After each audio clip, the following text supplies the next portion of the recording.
ಇವತ್ತು ಚಿಕನ್ ಮಾಡಿದ್ದೀನಿ. ಮಧ್ಯಾಹ್ನಕ್ಕೆ ಚಿಕನ್ ಊಟ ಹಾಕ್ಬಿಟ್ಟು ರಾತ್ರಿನೂ ಇವತ್ತು ಚಿಕನ್ ಊಟನೇ ತಿಂತಾರೆ. ನೋಡಿ ವೆಯ್ಟ್ ಮಾಡ್ತಾಯಿದ್ದಾರೆ.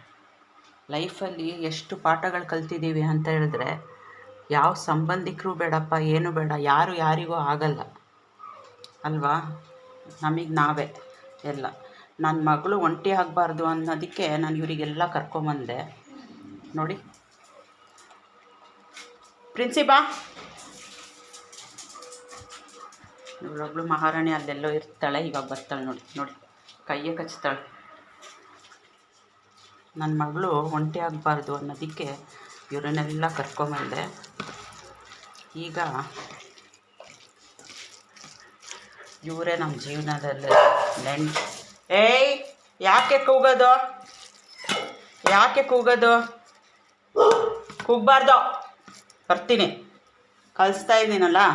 ಇದು ಸ್ವಲ್ಪ ಲಿವರ್ ಹಾಕ್ತೀನಿ, ನಾನು ಜಾಸ್ತಿ ಹಾಕೋಕೆ ಹೋಗಲ್ಲ. ಯಾಕಂದರೆ 2 ಸಲ ಕೊಡಬೇಕು, ಮತ್ತು ಚಿಕನ್ ಪಂಜಗಳು ಕೊಡ್ತೀನಲ್ವ, ಜಾಸ್ತಿ ಕೊಡೋಕೆ ಹೋಗಲ್ಲ ನಾನು. ಯಾಕೆ ಸುಮಾರು ಒಂದು 2-3 ಸಲ ಬೇದಿ ಆ ಥರ ಲೂಸ್ ಮೋಷನ್ ಥರ ಆಗುತ್ತೆ. ಅದಕ್ಕೆ ನಾನು ಸ್ವಲ್ಪನೇ ಕೊಟ್ಬಿಟ್ಟು ಚೂರು ಅನ್ನ ಕಲಿಸ್ಬಿಡ್ತೀನಿ.